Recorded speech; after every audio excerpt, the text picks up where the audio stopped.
السلام علیکم ورحمۃ اللہ وبرکاتہ۔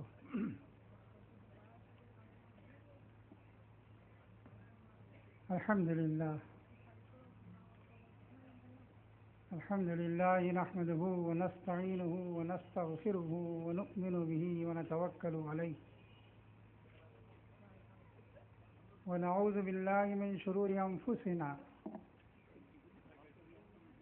ومن سیئات اعمالنا من يهده الله فلا مضل له ومن يضلل فلا هادي له ونشهد أن لا إله إلا الله وحده لا شريك له ونشهد أن سيدنا مولانا محمدا عبده ورسوله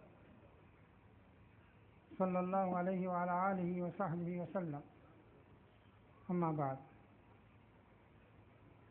أعوذ بالله من الشيطان الرجيم يا أيها الذين آمنوا كونوا قوامين لله شهداء بالقسط ولا يجرمنكم شنآن قوم على ألا تعدلوا يعدلوا هو أقرب للتقوى واتقوا الله ان اللہ خبیر بما تعملون۔ صدق اللہ العظیم۔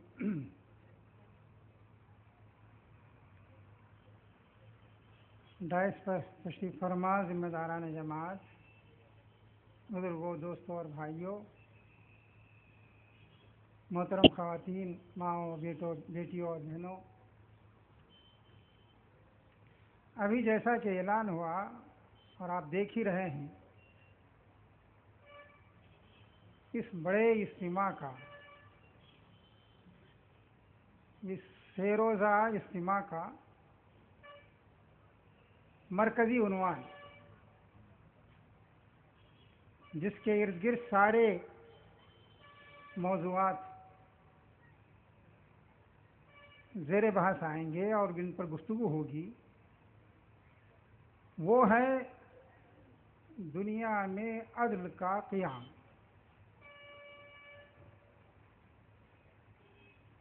اسی کو اس اجتماع کے ذریعے نمایاں کرنا پیش نظر ہے اور اسی کی دنیا کو دعوت دینی ہے اور اسی کے لیے جدوجہد کرنی ہے اور اسی کے لیے اپنی تمام توانائیاں صرف کرنی ہے۔ میرے دوستوں اور ساتھیوں،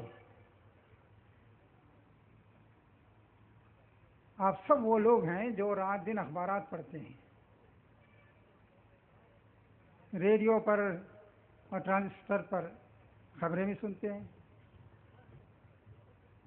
اور ٹی وی پر بھی خبریں دیکھتے ہیں۔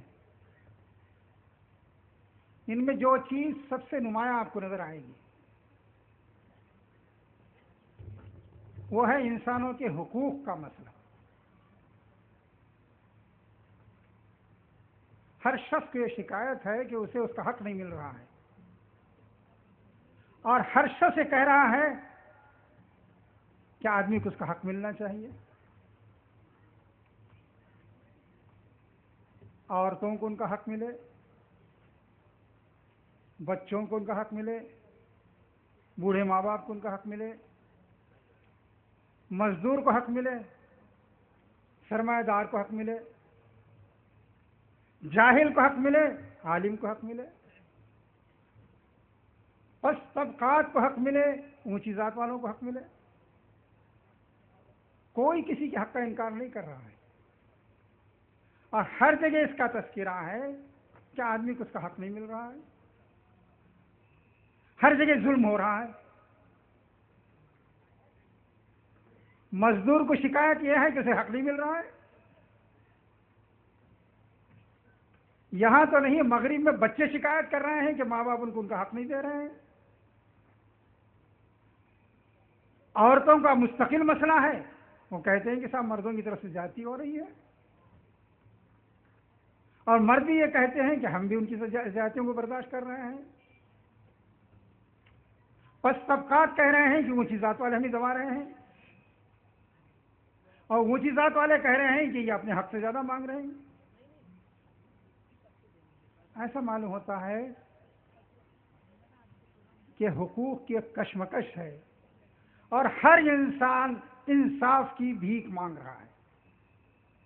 ہر شخص کہتا ہے کہ مجھے انصاف ملے، مجھ پر زیادتی ہو رہی ہے، مجھے جو حق ملنا چاہیے وہ مل نہیں رہا ہے. کوئی مطمئن نظر نہیں آ رہا ہے، کوئی یہ نہیں کہہ رہا ہے کہ مجھے سب حقوق مل گئے. نہ ظالم یہ کہہ رہا ہے، نہ مظلوم یہ کہہ رہا ہے.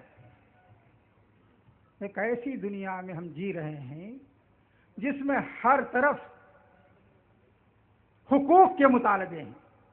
مجھے یہ حق ملے، میرے ساتھ زیادتی ہو رہی ہے، میرے ساتھ انصاف نہیں ہو رہا ہے، میں عدل سے محروم ہوں.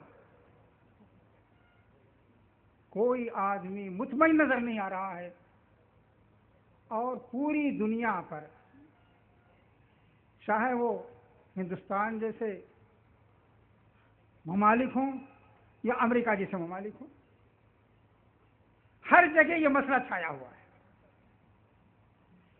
فرد فرد پر بھی ظلم کر رہا ہے، اور قوم قوم پر بھی ظلم کر رہی ہے. آپ فلسطین میں کیا دیکھ رہے ہیں؟ افغانستان میں کیا دیکھا؟ عراق میں کیا دیکھا؟ اور دوسرے اور ملکوں میں کیا دیکھ رہے ہیں؟ ایک پوری قوم دوسری قوم کو ختم کر رہی ہے، اسے صفحہ زمین سے مٹا دینا چاہتی ہے، اسے زندہ رہنے کا بھی حق دینے کے لیے تیار نہیں ہے. حقوق کی جنگ ہے، لوگ انصاف کی دہائی دے رہے ہیں اور کوئی سننے والا نہیں ہے، اور ہر شخص کہہ رہا ہے کہ انصاف ملنا چاہیے. میرے دوستوں اور ساتھیوں، اس نازک مسئلے پر غور کرنے کے لیے یہ کانفرنس ہو رہی ہے، اور 3 دن اس کے مختلف پہلوؤں پر آپ لوگوں کی خیالات سنیں گے.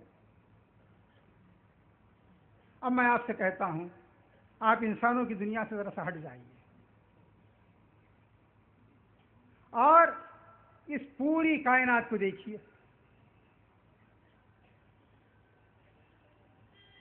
زمین کو دیکھیے، آسمان کو دیکھیے، چاند سورج کو دیکھیے، ستاروں کو دیکھیے، سیاروں کو دیکھیے. کیا کوئی کسی کے ساتھ زیادتی کر رہا ہے؟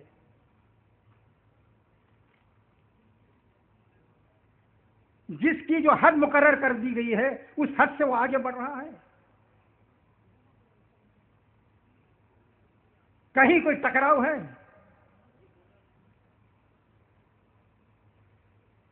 قرآن کہتا ہے کہ کہیں کوئی ٹکراؤ آپ کو نظر نہیں آئے گا. جسے جس کام پر لگا دیا گیا ہے اور جسے جو اختیار دیا گیا ہے اس کا صحیح استعمال ہو رہا ہے، اور کوئی ٹکراؤ کی صورت نہیں ہے. وَالشَّمْسُ تَجْرِي لِمُسْتَقَرٍّ لَهَا. اللہ تعالیٰ نے سورج کے لیے جو راستہ مقرر کر دیا ہے اس پر وہ چل رہا ہے. ذَلِكَ تَقْدِيرُ الْعَزِيزِ الْعَلِيمِ. اللہ نے حساب لگا دیا ہے، جانتا ہے کہ اسے کیسے گردش کرنی چاہیے، اس پر لگا دیا ہے. وَالْقَمَرَ قَدَّرْنَاهُ مَنَازِلَ حَتَّى عَادَ كَالْعُرْجُونِ الْقَدِيمِ. چاند کی منزلیں مقرر ہیں، باریک سا جیسے سور کی لکڑی ہوتی ہے، کسی طرح کی باریک شاخ اس طرح باریک کو نکلتا ہے، پھر بڑا ہوتا چلا جاتا ہے. ایک نظام ہے اس کا. لَلشَّمْسُ يَنبَغِي لَهَا أَن تُدْرِكَ الْقَمَرَ وَلَا اللَّيْلُ سَابِقُ النَّهَارِ وَكُلٌّ فِي فَلَكٍ يَسْبَحُونَ. سورج آگے بڑھ کے چاند کی حدود میں نہیں آتا، اور نہ چاند آگے بڑھ کے سورج کی حدود میں آتا ہے. اور اللہ نے جو راستہ مقرر کر دیا اس پر وہ چل رہے ہیں، اور ہر ایک اپنے دائرے کے اندر گردش کر رہا ہے. قرآن یہ کہتا ہے کہ یہ اللہ کا قانون ہے جو پوری دنیا میں نافذ ہے. پوری کائنات میں اللہ کا قانون نافذ ہے، اس لیے کوئی کسی کے ساتھ زیادتی نہیں کر رہا ہے. ہر ایک اپنے دائرے میں کام کر رہا ہے، ہر ایک اس کا حق مل رہا ہے. اللہ کسی کے ساتھ ناانصافی نہیں کرتا. اس نے جو قاعدہ مقرر جو کیا ہے وہ اس کے مطابق دنیا چل رہی ہے. اس سے قرآن یہ استدلال کرتا ہے کہ اگر انسان کی زندگی میں بھی وہ قانون نافذ ہو جائے جو اللہ نے اس دنیا کے لیے رکھا ہے، تو یہاں سے فتنہ و فساد ختم ہو جائے، ظلم ختم ہو جائے، انصاف آ جائے.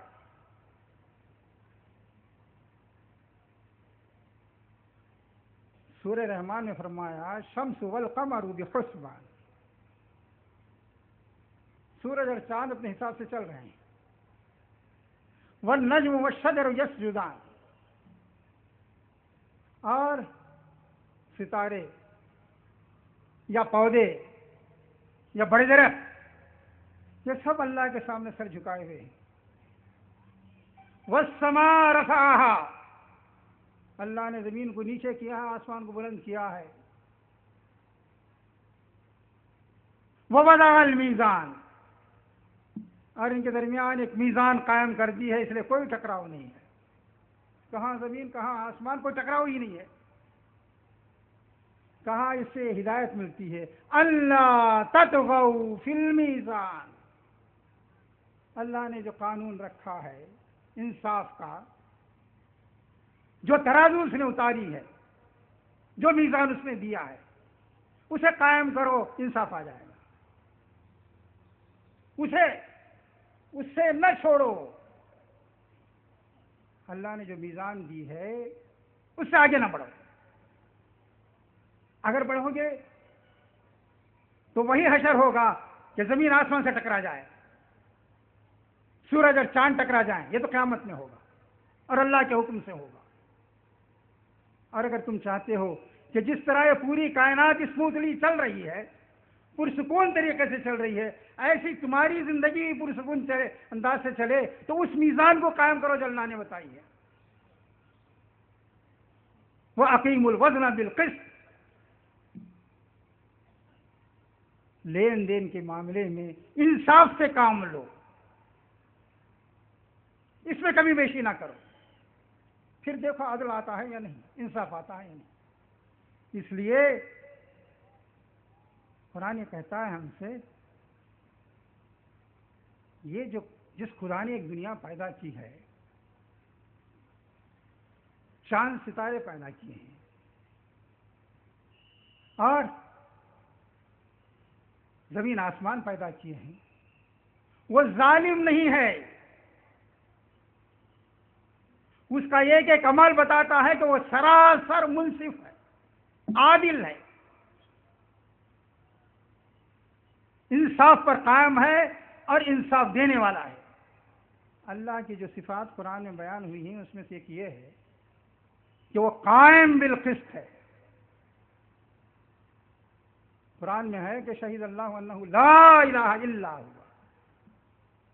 اللہ کی قدرت، اس کے کارنامے اور زمین آسمان میں اس کی جو مخلوقات ہیں یہ سب بتا رہی ہیں کہ اس کے سوا کوئی خدا نہیں ہے. فرشتے اس کی گواہی دے رہے ہیں، اہل علم اس کی گواہی دے رہے ہیں. کیا؟ قائما بالقسط، کیا اللہ عدل و انصاف پر قائم ہے. دنیا کی کوئی مخلوق یہ نہیں کہہ سکتی کہ اللہ نے میرے ساتھ ظلم کیا ہے. نہ سورج کہہ سکتا ہے، نہ چاند کہہ سکتا ہے، نہ ستارے کہہ سکتے ہیں، نہ سیارے کہہ سکتے ہیں، نہ دریا کہہ سکتا ہے، نہ سمندر کہہ سکتا ہے، نہ پہاڑ کہہ سکتے ہیں. کوئی نہیں کہہ سکتا. سراسر انصاف پر قائم ہے اس کی دنیا، اور انصاف ہی کو وہ دنیا میں نافذ کرنا چاہتا ہے. قرآن جگہ جگہ کہتا ہے کہ اللہ تعالی منصف ہے. یہ نہ سمجھے انسان کہ اس نے دنیا میں تو انصاف کا قائم کر دیا، عدل قائم کر دیا، اور انسانوں کے لیے عدل نہیں رکھا۔ قرآن کہتا ہے وَلَا يَظْلِمُ رَبُّكَ أَحَدًا، تمہارا رب کسی پر ظلم نہ کرتا ہے نہ کرے گا۔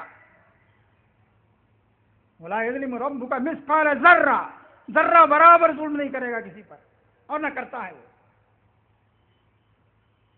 آدمی یہ نہ سوچے کہ اس کا قانون ظالمانہ ہے یا وہ کوئی فیصلہ ظالمانہ کر دے، یہ ممکن نہیں ہے۔ جس خدا نے کائنات چلائی، دنیا میں کوئی نظام ظلم کی بنیاد پر نہیں چلتا۔ اگر اللہ ظالم ہوتا، نعوذ باللہ نعوذ باللہ نعوذ باللہ، تو یہ ایک دن یہ دنیا نہیں چل سکتی تھی۔ تو قرآن کہتا ہے کہ اللہ ظالم نہیں ہے، اور ساری دنیا زبان حال سے بول رہی ہے کہ یہاں ظلم نہیں ہے، یہاں انصاف ہی انصاف ہے، عدل ہی عدل ہے۔ قرآن کا یہ دعویٰ ہے کہ اسی عدل کو دنیا میں قائم ہونا چاہیے، اور اللہ کی جو صفات ہیں کہ وہ دنیا کے اندر انصاف چاہتا ہے اور کسی کے ساتھ ظلم کرنا نہیں چاہتا، یہ انسان بھی رویہ اختیار کرے، انسان بھی کسی کے ساتھ ظلم نہ کرے۔ قرآن میں جگہ جگہ کہا گیا کہ اللہ ظالموں کو ناپسند کرتا ہے، اللہ نہ ظلم کرتا ہے، نہ بندوں کو ظلم کرنے کی اجازت دیتا ہے۔ وَمَا رَبُّكَ بِظَلَّامٍ لِّلْعَبِيدِ، اس کا ترجمہ لوگوں نے یہ کیا ہے، تیرا رب بندوں کے ساتھ بالکل ظلم نہیں کرتا، ذرہ برابر ظلم نہیں کرتا۔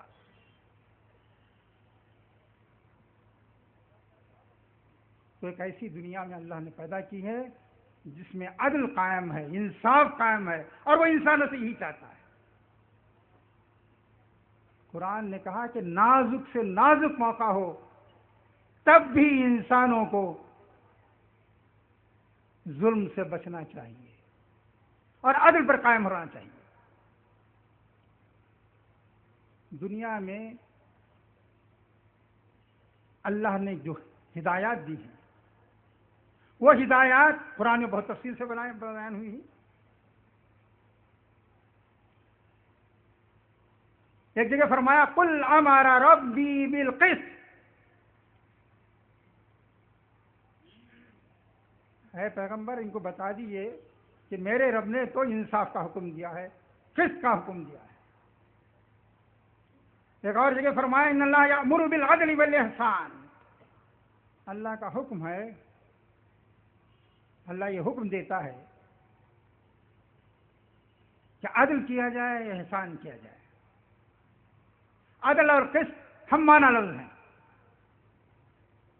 عدل کہیے یا قسط کہیے، اس میں باریک فرق بھی بتایا ہے لوگوں نے۔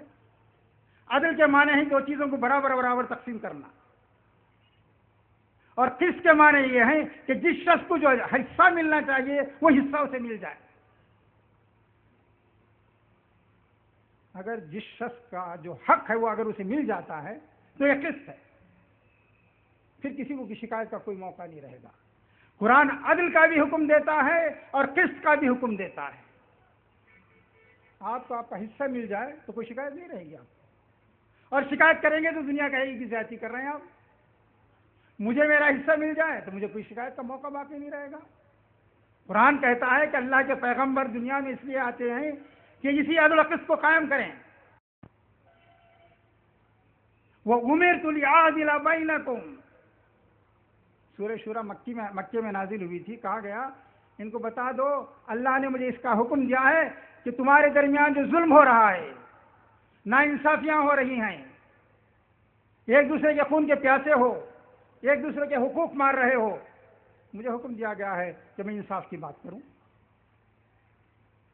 اور بتاؤں کہ انصاف کیا ہے۔ میں کسی ظلم کا ساتھ دینے والا نہیں ہوں، بلکہ مجھے تو حکم یہ ہوا ہے کہ انصاف کرو۔ دنیا میں جتنے پیغمبر آئے سب کو کہا، سب سے یہی کہا گیا کہ انصاف قائم کرو دنیا میں۔ اور اگر کسی کے پاس اختیار ہے، اقتدار ہے، یہ اقتدار چھوٹا بھی ہو سکتا ہے، بڑا بھی ہو سکتا ہے، گھر میں آدمی کو اختیار ہوتا ہے، صاحب حیثیت آدمی ہو، بااثر ہو تو محلے پہ اختیار ہوتا ہے، سرکاری آفیسر ہے تو اس کا ایک خاص دائرہ ہوتا ہے، اس میں اختیار ہوتا ہے، اور حکومت ہو تو اس کا اختیار زیادہ وسیع ہوتا ہے۔ حضرت داؤد علیہ السلام کو اللہ تعالیٰ نے سلطنت عطا کی تھی، حکم ہوا یا داؤد انا جعلناک خلیفۃ فی الارض، اے داؤد ہم نے تم کو زمین میں خلیفہ بنایا ہے، اقتدار دیا ہے، فاحکم بین الناس بالحق ولا تتبع الہوی، لوگوں کے درمیان انصاف کے ساتھ فیصلہ کرو۔ اقتدار میں آنے کے بعد آدمی کا انصاف پر قائم رہنا بہت مشکل کام ہے۔ کہا گیا کہ آپ انصاف کے ساتھ فیصلہ کیجئے اور خواہش کے پیچھے نہ چلیے۔ دیکھیے دو باتیں کہی گئی، ایک تو یہ کہ انصاف کے ساتھ فیصلہ کیجئے، اور اگر انصاف کے مطابق فیصلہ آپ نہیں کریں گے تو اس کا لازمی نتیجہ یہ ہوگا کہ آپ اپنی خواہش کے پیچھے چلیں گے۔ ظاہر ہے کہ آدمی خواہش کے پیچھے چلتا ہے، اپنی خواہش کے پیچھے، بیوی بچوں کی خواہش کے پیچھے، تو انصاف کا دامن چھوڑ بیٹھتا ہے۔ تو کہا گیا انصاف کے مطابق فیصلہ کیجئے اور خواہش کے پیچھے نہ چلیے، اور اگر آپ خواہش کے پیچھے چلیں گے تو آپ سیدھے راستے سے ہٹ جائیں گے۔ اس لیے پیغمبروں کو اس کی ہدایت دی گئی کہ وہ دنیا میں انصاف قائم کریں۔ اللہ کے جو پیغمبر آتے ہیں ظاہر ہے کوئی دنیا کے محسن ہوتے ہیں، وہ اپنی قوم کو جو ایمان لے آتی ہے اسے اللہ کی عبادت کی طرف متوجہ کرتے ہیں، اس کے اخلاق کو اوپر اٹھاتے ہیں، اس کی سیرت اور کردار کو بناتے ہیں، اس کا تزکیہ کرتے ہیں، خدا کی طرف متوجہ کرتے ہیں، احکام کے پابند بناتے ہیں، اور شریعت کے مطابق زندگی گزارنے کی عادت ڈالتے ہیں، عادت ڈلواتے ہیں۔ یہ سب اللہ کے پیغمبر کرتے ہیں۔ سوال یہ ہوتا ہے کہ اپنے لوگوں کے لیے تو اللہ کے پیغمبروں نے یہ کیا، دنیا کے لیے کیا کیا؟ قرآن اس کا یہ جواب دیتا ہے، دنیا میں وعد القسط قائم کرتے ہیں، چاہے کوئی ان کا ماننے والا ہو یا نہ ماننے والا ہو۔ سوال اس کا نہیں ہے کہ کوئی ان کو مان رہا ہے،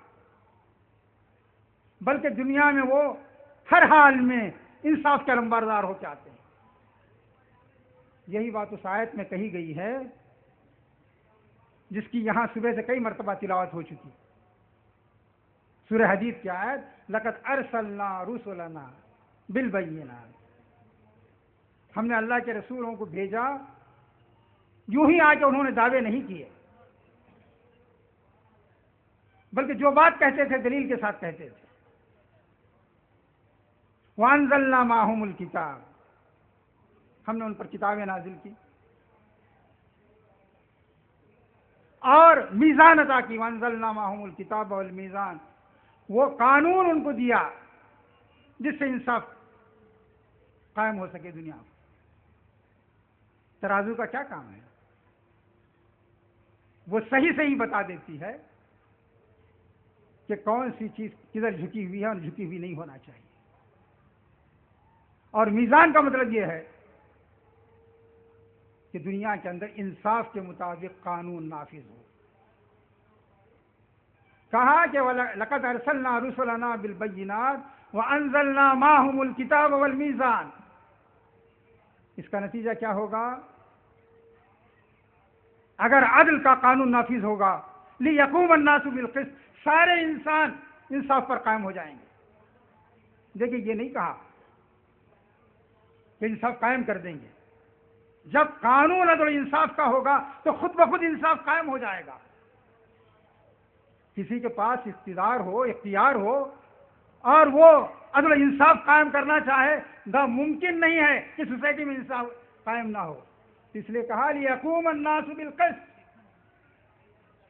یہ حکم پیغمبروں کو اس لیے دیا گیا، یہ ہدایت اس لیے دی گئی، اور انصاف کا قانون اس لیے دیا گیا تاکہ انسان، سارے انسان مسلمان بھی، کافر بھی، غریب بھی، امیر بھی، مرد بھی، عورت بھی، کمزور بھی، توانا بھی، سب انصاف پر قائم ہو جائے۔ اس کے بعد فرمایا وَأَنزَلْنَا الْحَدِيدَ فِيهِ بَأْسٌ شَدِيدٌ وَمَنَافِعُ لِلنَّاسِ، ہم نے لوہا بھی اتارا ہے جس میں دشمن کا دفاع کرنے کی، دشمن کا مقابلہ کرنے کی بڑی طاقت ہے، دشمن اس سے ڈرتا ہے، اس کے بڑے فائدے بھی ہیں۔ وَلِيَعْلَمَ اللَّهُ مَن يَنصُرُهُ وَرُسُلَهُ بِالْغَيْبِ، یہ طاقت دے کے اللہ تعالیٰ دیکھنا چاہتا ہے کہ کون اس کی اور اس کے رسول کی حمایت کرتا ہے۔ اس میں دو باتیں کہی گئی، ایک تو یہ کہ یہ یاد رکھو انصاف کو قائم کرنے کے لیے طاقت کا استعمال بھی ہوگا، ظلم کو مٹانے کے لیے طاقت کا استعمال جائز ہے اور ضروری ہے۔ ظلم ہے، اسے مٹنا چاہیے۔ عربی میں ظلم تاریکی کو کہتے ہیں، کون تاریکی کو برداشت کرے گا؟ حدیث میں آتا ہے ظلم ظلمات، ظلم جو ہے تاریکی نہیں، تاریکیاں ہیں، ایک بگاڑ نہیں ہے، 1000 بگاڑوں کا مجموعہ ہے۔ تو کہا اللہ نے لوہا بھی اتارا ہے، یہ اس لیے اتارا ہے کہ عدل قائم ہو، طاقت کے ذریعے عدل قائم ہو، جہاں طاقت کی ضرورت ہے وہاں طاقت استعمال کی جائے انصاف کو قائم کرنے کے لیے۔ پھر اس کے بعد کہا اس کے لیے پوری سوسائٹی کو ساتھ دینا ہوگا۔ اللہ یہ دیکھنا چاہتا ہے کہ اللہ اور اس کا رسول جو کام کرنا چاہتے ہیں اس میں کون اس کا ساتھ دے رہا ہے اور کون نہیں دے رہا ہے، یہ دیکھنا چاہتا ہے اللہ کا اور اللہ کے رسول کا فیصلہ یہ ہے کہ دنیا میں انصاف قائم ہو، اور وہ اس کے لیے طاقت بھی استعمال کرنے کے لیے تیار ہیں۔ اب تمہارا امتحان ہے، انصاف کے قیام کے لیے تم ساتھ دے رہے ہو یا نہیں دے رہے ہو۔ قرآن نے کہا انصاف کا قیام مقصود ہے، اس میں دوست دشمن کا کوئی فرق نہیں کیا جائے گا۔ ابھی میں نے سورہ مائدہ کی آیت کی تلاوت کی تھی، پھر ایک مرتبہ پڑھ رہا ہوں، یا ایھا الذین آمنوا کونوا قوامین للہ، یہ ایمان والو کھڑے ہو جاؤ اللہ کا نام لے کر، اللہ کے دین کے لیے، اس کی نصرت اور حمایت کے لیے، اس کی تائید کے لیے، اس کے قانون کو نافذ کرنے کے لیے، اس کی رضا اور خوشی کے لیے کھڑے ہو جاؤ۔ قوام کا مطلب یہ ہے صرف ایک دن کھڑے ہونا کافی نہیں ہے، بلکہ زندگی بھر کھڑے ہو جائے، اپنی پوری طاقت صرف کر دو۔ اور کونوا قوامین کا مطلب یہ ہے اسی حالت میں اللہ تمہیں دیکھنا چاہتا ہے۔ میں جس بات پر زور دے رہا ہوں وہ شاید زیادہ واضح نہیں ہو سکی ہے۔ اللہ یہ چاہ رہا ہے کہ پوری زندگی اس میں لگاؤ، اس عالم میں اللہ تعالیٰ تمہیں دیکھنا چاہتا ہے۔ کونوا قوامین بالقسط کا مطلب یہ ہے کہ تمہاری پوری زندگی اس کے لیے وقف ہو جائے، گھنٹہ 2 گھنٹہ، ایک دن 2 دن، مہینہ 2 مہینہ نہیں، پوری زندگی لگنی چاہیے، تب تم قوام بنو گے۔ اور اللہ کے لیے عدل و انصاف کی گواہی دینے والے بن جاؤ۔ یہ نہیں کہتا ہے قرآن کہ اللہ کے لیے گواہی دو، وہ بھی کہا ہے، یہاں یہ کہہ رہا ہے تمہاری حیثیت ہمیشہ کے لیے گواہی دینے والے کی ہو، اللہ کی رضا کے لیے، اللہ کے لیے کھڑے ہو جاؤ اور انصاف کی گواہی دو۔ پھر فرمایا وَلَا يَجْرِمَنَّكُمْ شَنَآنُ قَوْمٍ عَلَىٰ أَلَّا تَعْدِلُوا، دیکھو انصاف کا معاملہ ہو تو دوست دشمن میں فرق نہ کرو۔ ہے دنیا میں کوئی دستور ایسا؟ ہے کوئی قانون؟ ہے کوئی ہدایت نامہ ایسا جس میں یہ ہدایت اللہ کی طرف سے دی گئی ہو؟ وَلَا يَجْرِمَنَّكُمْ شَنَآنُ قَوْمٍ، دیکھو کسی قوم کی دشمنی تمہیں اس پر نہ اکسائے۔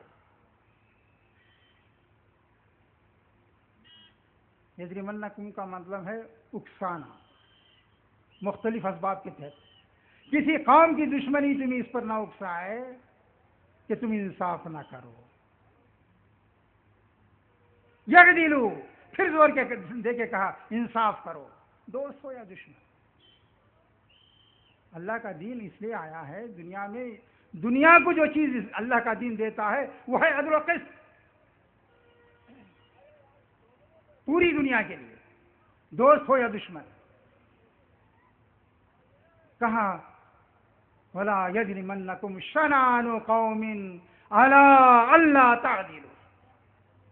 کسی قوم کی دشمنی تمہیں اس پر نہ ابھارے، اکسائے کہ تم انصاف سے ہٹ جاؤ. پھر زور دے کے کہا یعدلوا، انصاف سے کام لو. وہ اقرب للتقویٰ، انصاف کی روش ہی تقویٰ سے قریب تر روش ہے. تم تو تقویٰ کے دعوے دار ہو، خدا ترسی کے دعوے دار ہو، تم کہتے ہو کہ ہم اللہ سے ڈرنے والے ہیں. اس کے قریب کا رویہ یہ ہے، اللہ سے ڈرنے والوں کا رویہ یہ ہے کہ وہ انصاف کرتے ہیں، دوست کے ساتھ بھی دشمن کے ساتھ بھی. یہی بات دوسری جگہ اس طرح فرمائی گئی، سورہ نساء کی آیت جس کا یہاں حوالہ دیا گیا ہے، یہاں لکھا گیا ہے بینر پر. اس میں کہا گیا کہ اس کا کوئی فرق نہیں پڑنا چاہیے کہ انصاف کی عزت تمہارے اوپر پڑتی ہے یا نہیں. یہ نہ دیکھو، ہو سکتا ہے تمہارے اوپر پڑے، تمہارے بیوی بچوں پر پڑے، تمہارے رشتہ داروں پر پڑے، تمہارے عزیزوں پر پڑے،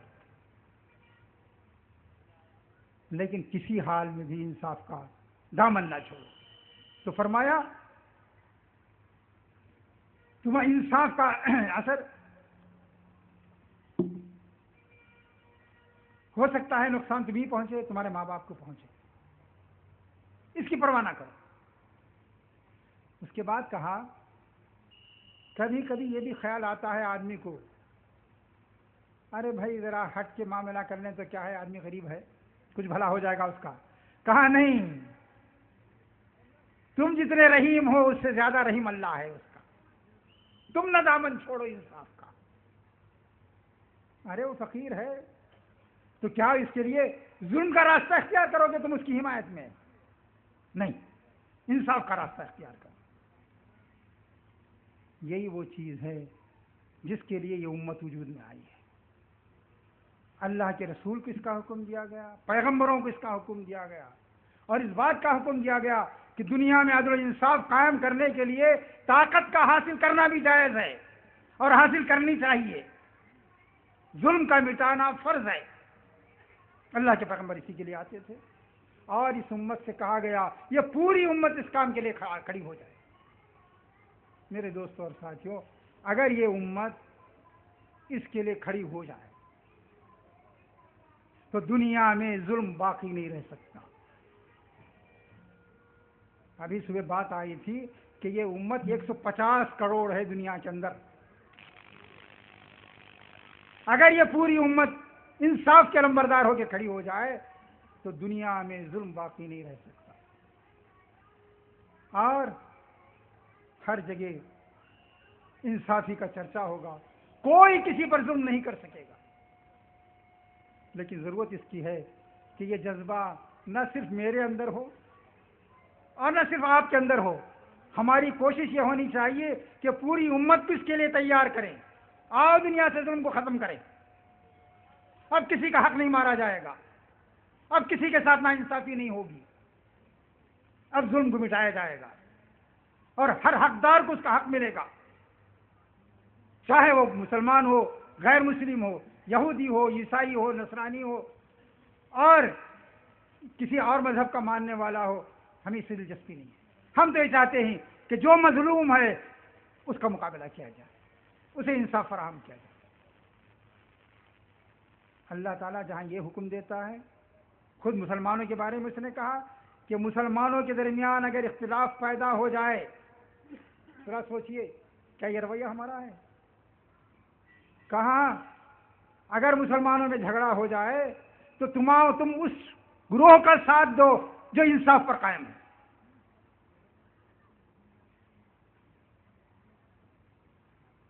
وَإِن طَائِفَتَانِ مِنَ الْمُؤْمِنِينَ اقْتَتَلُوا